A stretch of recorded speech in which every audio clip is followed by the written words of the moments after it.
Hey, what's up? It's Trucker Mommy.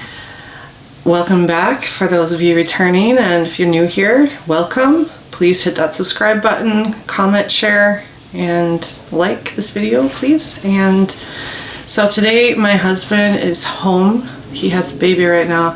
So I'm gonna try and get a little bit caught up on the laundry. I have weeks worth of, well, I shouldn't say weeks worth, we wear these clothes too, but and use the sheets and everything. But I have a backlog over here, as you can see, and it's kind of starting to drive me nuts. But I wanted to make another video because somebody was asking me how much trucking pays for drivers, and also how to access college and things like that. So I wanted to address those quick while also making my life a little bit easier. So first of all, trucking, there are many different kinds of trucking. So driving over the road versus what we do in construction, totally different things. In order to drive a dump truck, you only need a Class B license, but to drive like over the road with a combination tractor trailer, that you would need a Class A license, which I do have. I also can drive manual trucks. So the way it is here, in order to drive manual, they've changed the laws even since I took my test. But back then, in order to drive a manual, we had to pass in a manual truck. And back then they didn't care what kind of manual it was. It just had to be a manual truck. And now I think they've changed the rules again since then. But anyway, I digress. How much does it pay?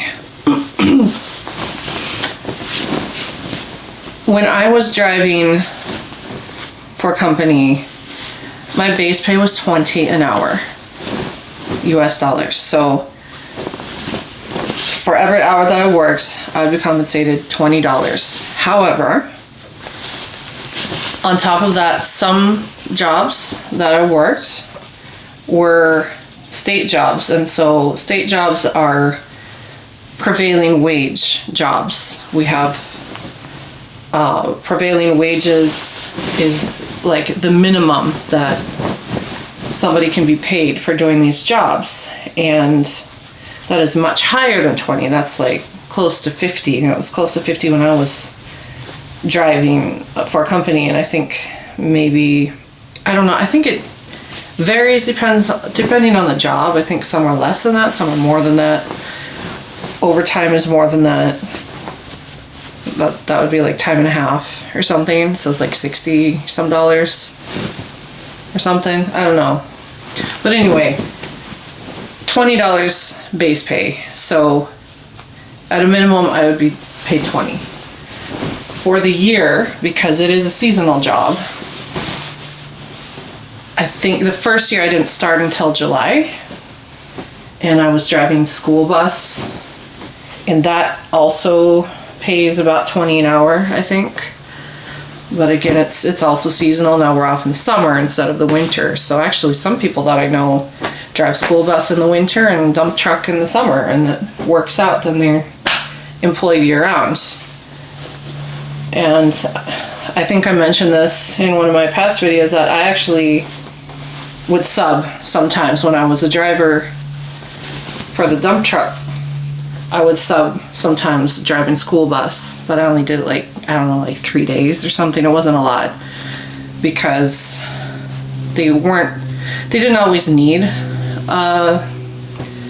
driving school bus and driving dump truck. I actually pay about the same amount per hour. However, over the years, so that first year I got about 60,000, I think. And the following year, when I was just driving truck, I started in 2019 in July, and then 2020 I drove until I think right up to October when we bought our dump truck. And I think I made about 60 that year also. So I could have made more if I had driven the whole year, obviously. So it should be, but then again, it was unusual because when I was working, we were on light rail quite a bit, which is prevailing wage. I was doing that a lot, and so I don't know if I was working there now. They still are there quite a bit because the project's not finished yet, but I don't know if that is typical year to make that kind of money. I just don't know. But that's what I made, so I can't speak for everybody else. I know that driving dump truck is less irritating than driving over the road. But then again, I have never done that. My husband has, and it was not fun. But I don't know. Anyway, I'll let him talk about his experiences and I'll talk about mine. So if you want to know about his experience driving over the road, you'll have to talk to him, I guess. You'll have to ask him. Check out Maisha States for that. So if you go to my channel, my page on YouTube, I have featured channels at the bottom. If you scroll all the way to the bottom, and you'll find my husband's channel there if you're interested. And in fact, many of you are coming to me from his channel, so you already know about him. So the benefit of being an employee is that they have more work for drivers than for owners, or for owners who have drivers. They prioritize their drivers because they make more money off of them, and therefore they want to keep them. And trucks don't drive themselves, so they also want to retain their drivers in addition to making more money. Where they make the most money, though, is actually the company we've worked with for years. They have side dumps, and I know this wasn't really questioned, so bear with me, but that's why I got my Class A. Side dumping is a combination tractor trailer, so in order to drive one of those, we gotta have a Class A. So that's why I got my Class A. I think I've said this before, but I was planning to drive a side dump, to buy a side dump truck, a day cab, and then pull a trailer. And for several reasons. Now, one is because it's easier to get into that typically than a dump truck. Dump trucks, they typically want a lot of money down, and especially if you buy new, and they're just not as available as a day cab would be. There are downsides. You don't want to just buy any day cab. Most trucks are vocational. Oh wait, no, sorry, I'm saying that wrong. Most trucks are built for driving on highways, not for off-road. So that was a whole nightmare. Like, I didn't know that when I first started looking at trucks. So like, I'm like telling my husband, why can't we buy that truck? It looks like a good truck. And he's like, no, it won't work off-road. I'm like, what do you mean it won't? Like, it's a truck is a truck, right? Well, no, they have what's called what is it, ratios or something, and I think like the higher it is, better it is for off-road. Like, basically, if you drive a truck that's built for the highway off-road, then you can, I think, blow up the rear end or something, which can cost thousands of dollars to have it repaired. Like, they get stuck easier, and you don't want to be getting stuck all the time. And then if the truck gets stuck and then it spins, I think that's what wrecks them. So in addition to also ruining the tires by getting junk in the tires, spinning the tires is never a good thing. So yeah, driving for somebody though, it is a viable option to at least get some experience and get some money to be able to get a down payment together and then buy your own truck. Now, not everybody has the ambition to drive their own truck. For those of you who watch my husband, he acts as if everybody could. And now, it's true, everybody could. Look, everybody could, theoretically, just not everybody wants to. Not everybody has a desire to. Some people are satisfied, and that's okay, because people need drivers too. So it's okay if you're not cut out to take the risk and buy your own truck, that's fine. I think there are definitely benefits to owning versus driving, because we don't have to work as much to get as much income. We do not have to adhere to their policies as much. We have more freedom, basically, and we can make more money. So, and also with owning trucks, we can hire drivers, and there's no limit, there's no ceiling. It just is open. Like, you can keep growing and growing, and there's no restrictions there. Versus working for a company, you can only go so high, and some of these companies don't even really offer like raises and stuff, and if they do, I guarantee you, it does not keep up with inflation. However, if you're gonna drive, or like if you want a job, like if you want employment, driving is decent in that it's kind of sustainable.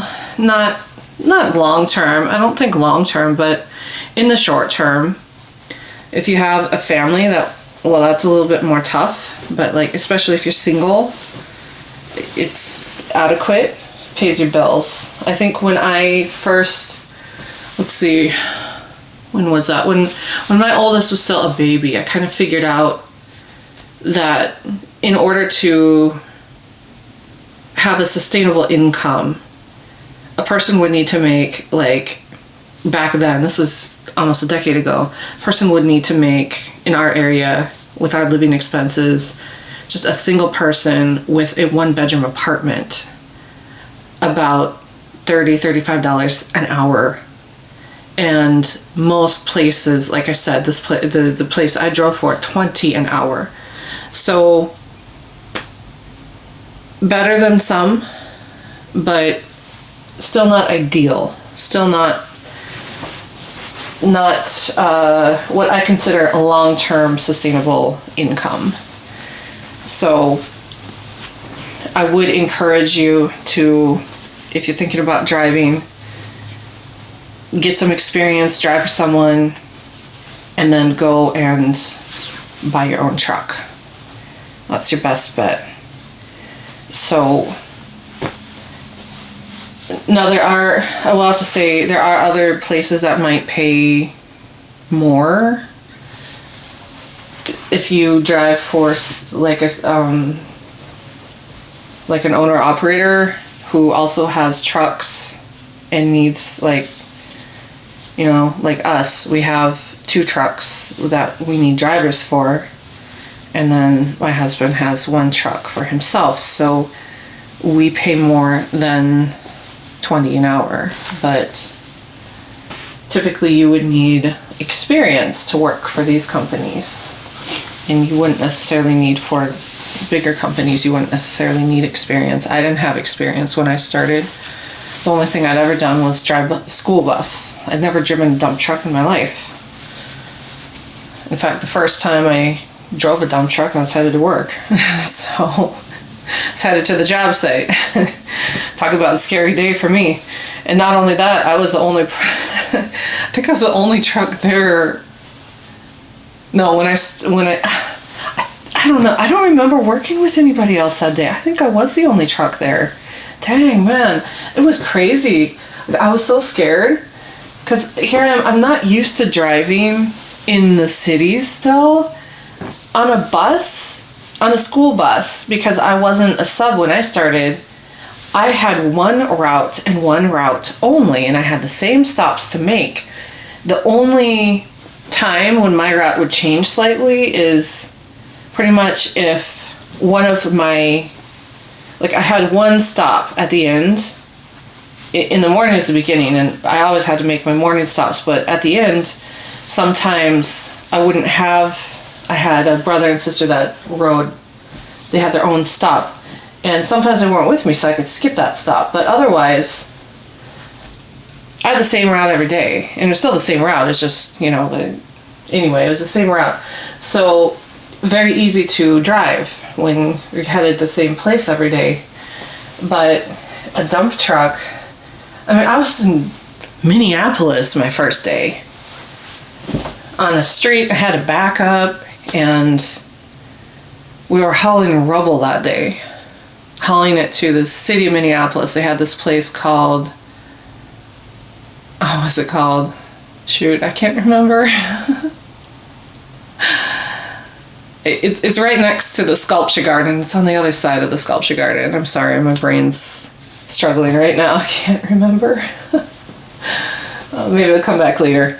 But anyway, it was intimidating because I had to drive in Minneapolis. And I'm from the country. I think I've mentioned this before in one of my other videos. When I was learning how to drive, my driving instructor, we had to drive like 20 miles away just so I could practice driving through stoplights. I mean, that's where I come from. We don't have stoplights in my hometown. We don't even have a one-way street. We had a highway that goes through the middle of the town. We have stop signs, of course. I don't even know if we have a yield sign, actually, in that whole town. So, not much to practice unless dodging Amish buggies counts, but, and snowmobiles in the winter. Yeah, we have snowmobiles riding on the road sometimes if there's enough snow, but that's pretty rare. Just like in town sometimes. That's really rare, actually. So anyway, yeah, driving truck, I would encourage starting out driving for somebody just to get experience. So yeah. The other thing that it helps with is insurance costs are lower once you have more experience. So if you're going to have your own truck,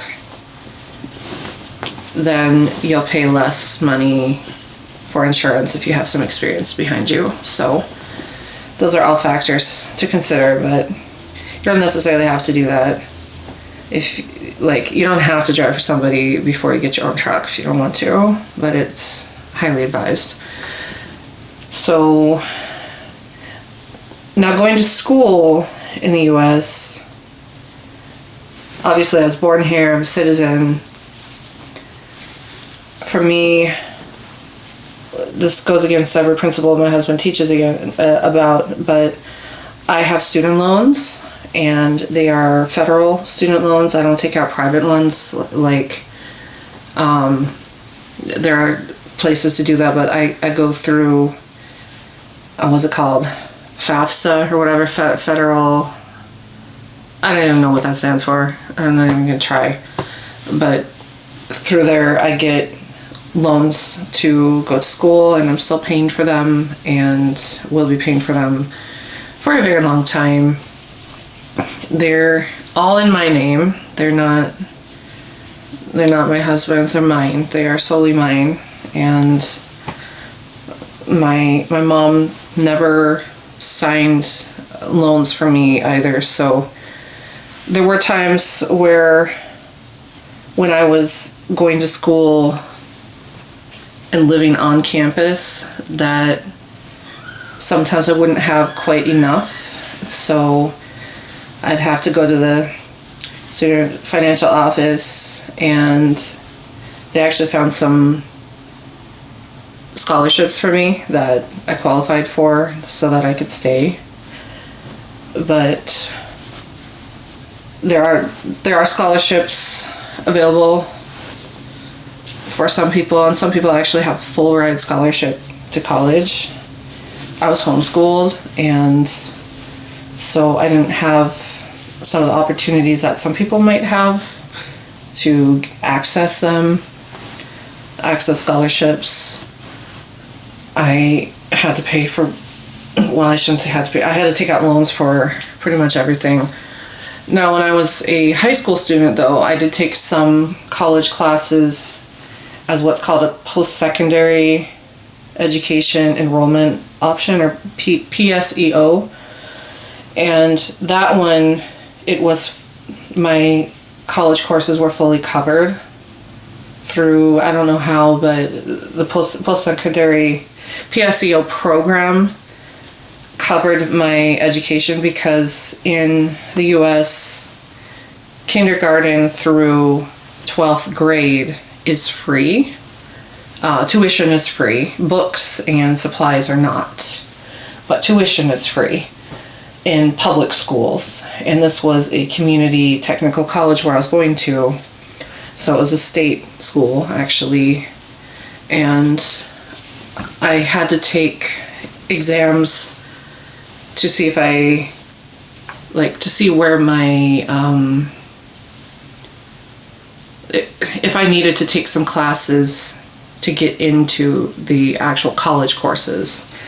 And I think I had to take a math class before I was at the college level, and that one was not free. That one I had to pay for, but everything else was. And that one, there's a limit. A person can go up to 4 semesters that way, and I did, but as a teenager, I don't know, I was kind of messed up a little bit back then, and I ended up dropping out, I think, 2 of the 4 semesters I was there. So I had a kind of messed up experience there, and as far as education goes, I did not maximize it like I wish I would have, because I could have actually come away with an associate's degree, and I did not. But I did get a few general credits out of the way, and then I went to college from there to a private school, which private schools are typically more expensive than going to a state college or university would be. But I wanted to go to private school, so I did. And actually, I'm still going to a private school, and I haven't been to a state school since the community college. And the one I'm going to now, I'm in the adult program, so tuition is significantly less than if I was a day student. So when my kids are college age, I'm hoping that they will not have to take out loans like I have had to do. I don't want them saddled with that kind of debt. I do want my kids going to college when they're done with high school. I think it's good to have a degree, even though a degree in and of itself does not generate income, does not necessarily make a person more qualified to generate income, depending on what you're getting into. For some things it does. Like obviously nursing and things like that, you would need a degree, but to be a business person, a degree isn't necessary. but I think it's helpful. So yeah, so I don't know. I'm hearing my baby squawking downstairs. I should probably go check on her pretty soon. I haven't even made a dent in this laundry hardly. Great. So this can go downstairs actually. I don't need to fold that. Let's look in this.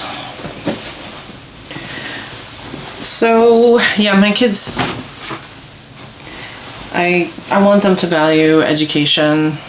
I want them to also value not having to work for somebody, but I also want them to experience having a job when they're older and being an employee, just so they understand what that means.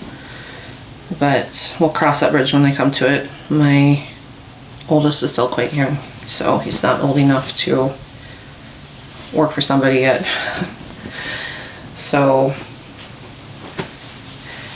yeah, I don't know what else I was going to talk about. I'm still working on my classes. As I record this, I am still in my second week, and I was wrong about my biomedical ethics class. It's actually way more interesting than I first thought it might be, than I was afraid it might be. Honestly, I was afraid it would be kind of boring. I was afraid it would be kind of like over my head kind of stuff, and actually it's really interesting. Right now we're talking about actual cases. So the first week was all the different theories and principles of ethics and ethics, and I think specifically what they use in medicine. So that's pretty heavy stuff, but that's just foundation for the rest of the semester. And now we get to apply those principles to real life scenarios, and it's still heavy stuff, right? It's still that. I haven't changed my opinion on that. And it's really sad at times. There's a lot of horrible things that have happened because people have a poor understanding of human rights when it comes to treatment or not being treated. One of my videos I talked about, I think it's just my last one, actually. No, it wasn't. Sorry. One of my recent ones, so I talked about mental health and how the brain can get sick too, right? So some people think that mental health issues actually stem from a spiritual problem, which is crazy because the brain is not a spiritual entity. It is a physical entity. And there are many different causes of mental illness. There's many different things that can mess up our mental health. So in this book that I'm reading for my biomedical class, they actually talk about some religions do not allow seeking medical treatment. And actually, it's perfectly legal in most states to do that, even for children. There have been children who have died from preventable things. It could have been prevented if they had just got treated.